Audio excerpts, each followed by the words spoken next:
E aí, meus queridos, sejam muito bem-vindos à nossa revisão para a prova da UES Vestibular 2025.2, tá? Eu coletei aqui 10 questões que são apostas que eu tenho para a nossa primeira fase do vestibular da UES, tá? E a nossa primeira questão é uma questão que vai abordar a parte de gases, uma temática que sempre cai no que diz respeito ao S, tá? Então, de antemão, eu sugiro você lembrar da lei de Dalton para os gases, onde a soma das pressões parciais vai resultar em uma pressão total, e a lei de Amagat, né? Que é a lei que relaciona onde a soma dos volumes parciais vai resultar no chamado volume total, né? Então, sempre bom lembrar das leis, tá? Porque gases, uma temática fortíssima. E a nossa primeira questão diz respeito ao seguinte, ó.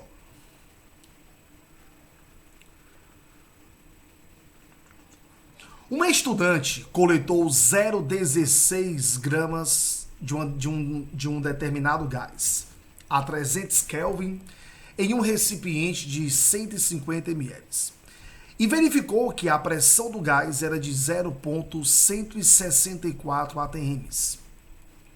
A partir desses dados, pode-se afirmar que a massa molecular desse gás é.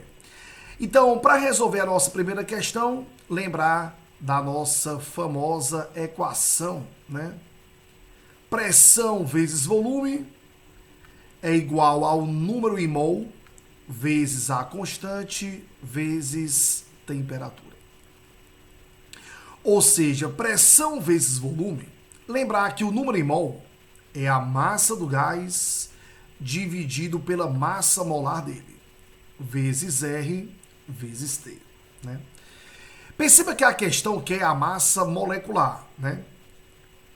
Então a nossa massa molecular vai ser a massa do gás vezes RT dividido por P vezes V. Ou seja, né, a nossa massa 0,16, o R 0,082 e a temperatura 300.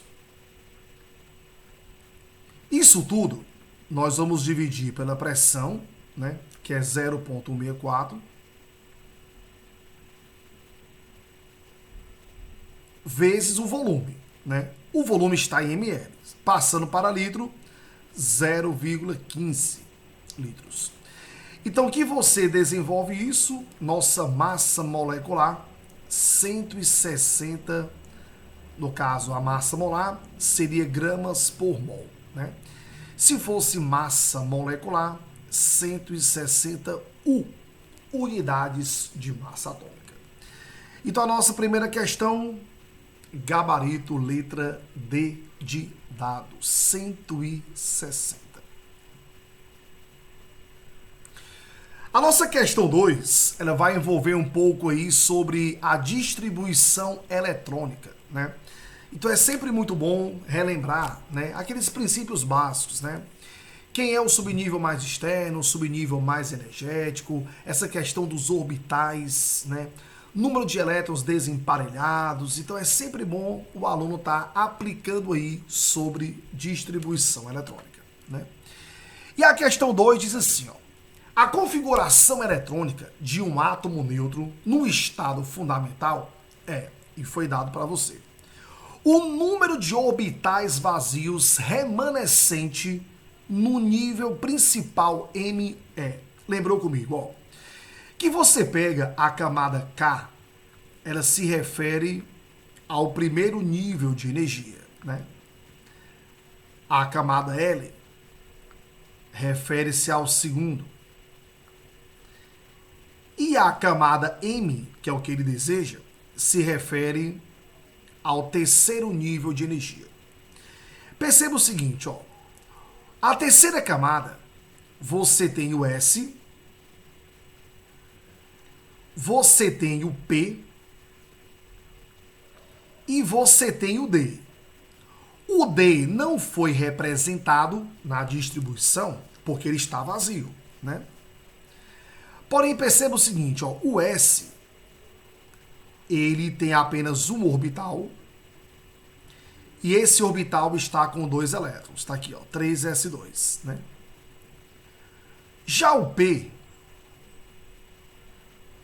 você tem 3 orbitais, né? E eu vou ter um total de 5 elétrons, né? Então, P1, P2, P3, P4, P5. Não tem orbital vazio do P. Porém, o D, você tem 5 orbitais.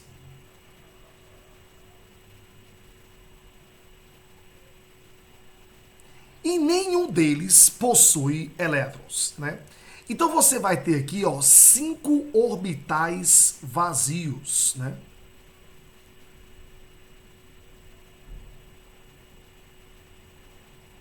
Então vamos ter 5 orbitais vazios. Então nosso gabarito, letra B de bola.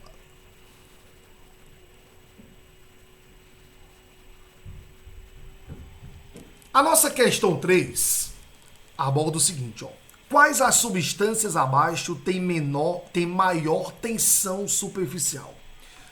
Quando se fala em tensão superficial, temperatura de fusão, temperatura de ebulição, né, solubilidade, é muito importante o aluno estar bem afiado no que diz respeito às ligações intermoleculares. Porém, vem cá, relembrou comigo o seguinte, ó.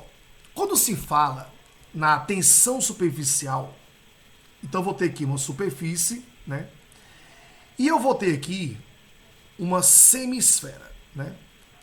Essa semisfera se deve exatamente à tensão superficial. Porque as moléculas que estão na superfície, elas são atraídas, né, para o centro. E isso vai permitindo você criar uma semisfera, né?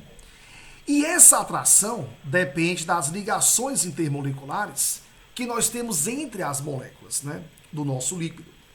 Então, de maneira o seguinte, ó, quanto maior for a força da interação intermolecular,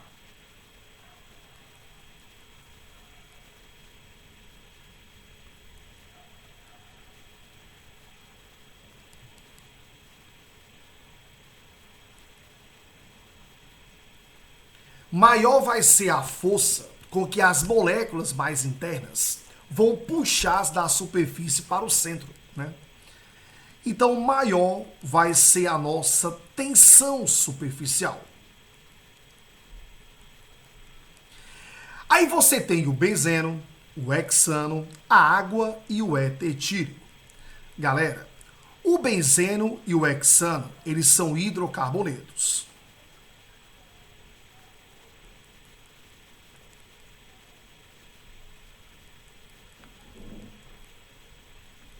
Os hidrocarbonetos, eles são apolares. E aí, Tiago, entre as moléculas apolares, eu vou ter a dipolo induzido e dipolo induzido, né? Ou força ou dispersão de London, ou dipolo instantâneo e dipolo instantâneo, né? Ou, como alguns autores falam, força de Van der Waals. Então aqui você tem a força de London,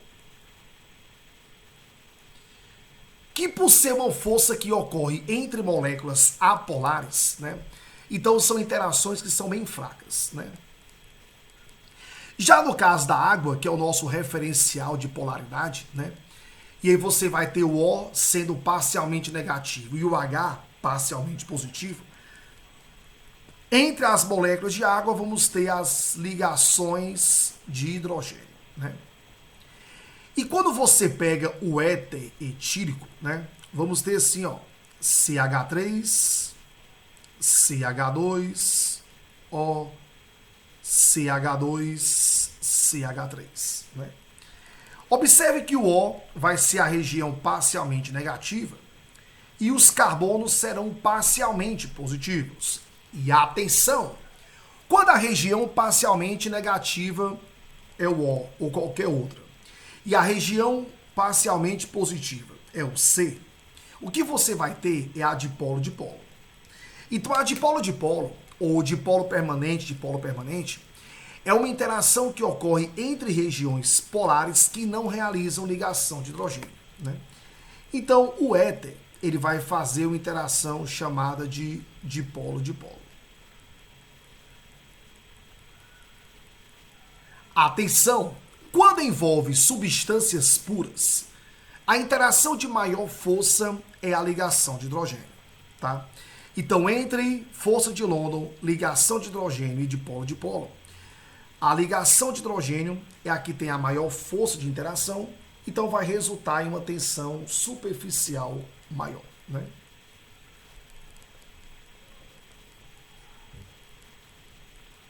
Questão de número 4. E essa questão 4, ela vai envolver o estudo dos sais e a questão das reações de hidrólise, né? Então vem para cá comigo.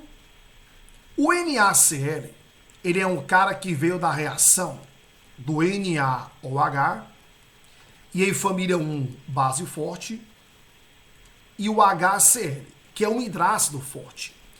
Então, se você é oriundo da reação de uma base forte e um ácido forte, nenhum dos dois irá vencer. Então, o seu caráter vai ser neutro, tá? Agora, quando você tem o NaHCO3, que é o bicarbonato de sódio, esse cara vem de uma base forte, que é o NaOH, e um ácido fraco, né? O ácido carbônico, ele é um ácido fraco. Então, se você veio da reação de uma base forte e um ácido fraco, prevalece a base forte. Então, o bicarbonato, ele é um sal de caráter básico, né? Já o nitrato de amônio, ele vem do hidróxido de amônio, que por não ser família 1 e nem família 2, é uma base fraca, né? E o HNO3. Aí quando eu subtraio 3 de 1, né, o número de oxigênios pelo número de H+, a diferença é 2, caracterizando um ácido forte. E aí, Tiago, se você veio de um ácido forte e uma base fraca, predomina o ácido forte. Então o nitrato de amônio é um sal de caráter ácido, né? Então o nosso gabarito, letra A de avião. Questão de número 5. E essa questão 5 diz assim, ó. Essa questão vai revisar cálculos em eletroquímica, né? E me coloca assim, ó. Uma célula eletrolítica industrial para a produção de alumínio, 27 gramas por mol, utiliza uma corrente de 19.300 amperes. Admitindo uma eficiência de 90% no processo industrial, pode-se afirmar que em um dia são produzidos aproximadamente. Então quero que você lembre comigo o seguinte, ó, vamos lá. O alumínio, quando oxidado, tem uma carga de mais 3, né? Então esse alumínio mais 3 vai receber 3 elétrons, formando o alumínio reduzido. O que a proporção me diz, né? Que 1 mol de alumínio está para 3 mol em elétrons, beleza? 1 mol de alumínio, 27 gramas. Aqui eu vou ter 3 vezes 96.500 coulomb, né? Aí eu vou ter, lembrar que carga é corrente vezes o tempo, né? A nossa corrente, 19.300. O tempo foi de um dia. Então, 24 horas vezes 60 vezes 60. Aqui eu vou ter uma massa M, né? Então, essa nossa massa M, se você desenvolver, nós vamos ter aqui, dá para cortar aí alguns zeros, né? Então, 19.300 vezes 24 vezes 60 vezes 60 vezes 27 dividido por 96.500 dividido por 3. Nós vamos ter uma massa de 155 quilos aproximadamente. Só que como o rendimento é de 90%, eu vou multiplicar isso por 0,9, o que me dá o valor próximo de 140 quilos. Então, gabarito, letra D de dado.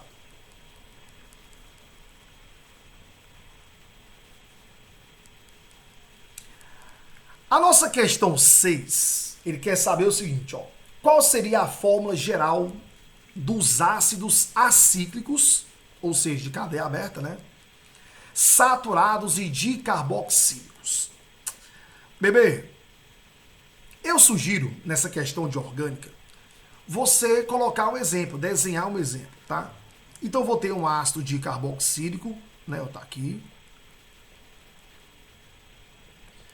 Aí eu vou colocar aqui, ó, CH2,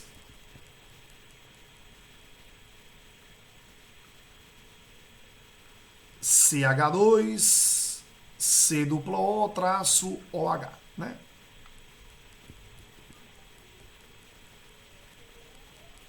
Dominado aí? Aí, vamos lá. Qual seria a fórmula desse cara? Quantos Cs eu tenho aí? 4. Aí, quantos Hs eu tenho? 2, 4, 6. E quantos Os eu vou ter? 4. Titi. Então, se é um ácido dicarboxílico, eu sempre vou ter 4 oxigênios. Top de linha. Só que eu percebo que o 6 não é o dobro de 4. Então, não posso marcar a letra A. O 6 é 2 vezes 4 menos 2. Titi. Então, se encaixa perfeitamente aqui, ó. Então, Tiago, N é o número de carbonos. Então, os Hs vão ser 2 vezes o número de carbonos subtraído de 2, né? Então, essa fórmulazinha obedece a essa aqui, ó. CN, H2N menos 2, O4. Né? Show de bola? Questão 7, questão clássica de isomeria na nossa provinha da UES, né? Então, vamos lá. Você tem aqui, ó, o N-pentano e o metilbutano, né? Ambos têm 5 carbonos, né? Ambos vão ter 12 Hs, então eles são isômeros, né? Só que esse N é de cadeia normal. O metil quer dizer que eu vou ter uma ramificação, né? Então, o N-pentano tem uma cadeia normal, enquanto que o metilbutano uma cadeia ramificada. Então, isso é isomeria de cadeia, né? Propanol 1 e propanol 2. Esse 1 e esse 2 se refere à posição do grupo funcional, que no caso é o grupo OH, né? Então, se está mudando a posição do grupo funcional, se está mudando a posição de uma ramificação ou a posição de uma insaturação, então vamos ter uma isomeria plana de posição, né? O etoxetano e o metoxpropano. Galera, etoxetano, eu vou ter assim, ó, um etil, oxigênio, etil.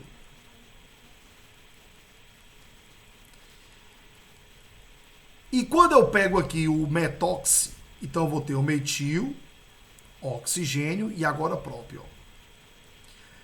Se você percebeu, o que está mudando aqui é a posição do heteroátomo. O ozinho estava com 2 à esquerda e 2 à direita. Agora o ozinho está com 1 à esquerda e 3 à direita. Quando o heteroátomo muda de posição, nós chamamos isso de compensação ou metameria, né? Então aqui é o 2. E aqui eu vou ter um éter, né? E aqui um álcool. Então se a função orgânica muda, isomeria de função. 4, 3, 2, 1, letra C. A nossa questão 8, outra questão de isomeria, só que de isomeria óptica, né? Ele quer saber quais são os grupos R's que eu preciso ter para que eu tenha assimetria. Lembrar que para ter assimetria, os 4 grupos têm que ser diferentes entre si, né? Então, CH3 é diferente da carboxila, que vai ser diferente do R1, que é diferente do R2. Então, os R's não podem ser iguais, né? Assim como o R não pode ser metil, o R não pode ser metil. Então, gabarito, letra C. Então, na letra C, ele propõe o seguinte, que um desses R's seja um etil, ou seja, CH2, CH3, né? E o outro R, ele seja um propil, CH2, CH2, CH3. Aí esse carbono aqui, ó, estaria ligado a 4 grupos diferentes entre si, ó. Repara. Eu teria 4 grupos diferentes entre si, caracterizando o que nós chamamos de estereocentro, ou carbono assimétrico, né? Então esse carbono aqui seria um carbono assimétrico. Ele seria um estereocentro, ou, como antigamente falavam, um carbono quiral, né?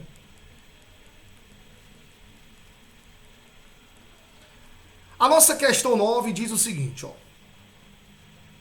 Os aminoácidos com número de grupos NH2 maior que CO ou H, que é a carboxila, em solução aquosa na qual se produz uma corrente elétrica, aí ele quer saber para onde vai. Atenção. Vamos pegar aqui um aminoácido, certo? Então aqui eu vou ter um Hzinho, aqui um grupo R. Aí você tem uma região que é ácida e uma região que é básica, que é a amina. Atenção! Essa região, se ela exerce a acidez dela, ela vai ficar negativa. Então, se ela libera o H+, ela fica negativa. Porém, como essa região é uma região que é um grupo amino, e o grupo amino são básicos, os grupamentos básicos, eles recebem o H+, né? Eles são protonados, eles recebem o H+. De maneira que quando esse nitrogênio recebe um H+, ele fica positivo, né? Aí, como o número de grupamentos básicos é maior do que o de ácidos, então eu vou protonar mais, eu vou receber mais H+, porque eu tenho mais regiões para receber o H+. Então, eu vou ter carga positiva predominando. Então, quando ele fala que o grupo amino tem maior número do que a carboxila, então predomina o caráter básico, eu vou receber mais H+, e consequentemente eu vou ter mais cargas positivas. E quando se tem cargas positivas, né, se o predomínio são cargas positivas, elas são atraídas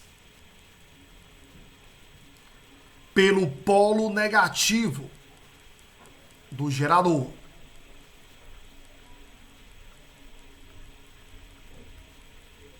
E o polo negativo do gerador nós chamamos de cátodo. Então, quando se tem uma fonte externa, o polo negativo é o cátodo. Então, se está predominando a natureza positiva, então eu vou ter uma maior atração pelo polo negativo do gerador, que é o cátodo, em um fenômeno chamado de cataforese. Então, gabarito, letra B de bom. E a nossa questão 10, uma questão que vai envolver sobre laboratório, né? E me diz assim, ó. A armazenagem dos reagentes químicos deve ser feita de acordo com as regras de segurança em laboratórios, de forma a preservar, vamos só dar aqui um zoom, o ambiente de trabalho e a qualidade das substâncias químicas armazenadas. Dessa forma, ácido fluorídrico, soluções padronizadas de hidróxido de sódio e soluções de peróxido de hidrogênio devem ser seguramente armazenadas respectivamente em, né? Galera, eu vou lembrar com você que o ácido fluorídrico, esse cara tem uma alta reatividade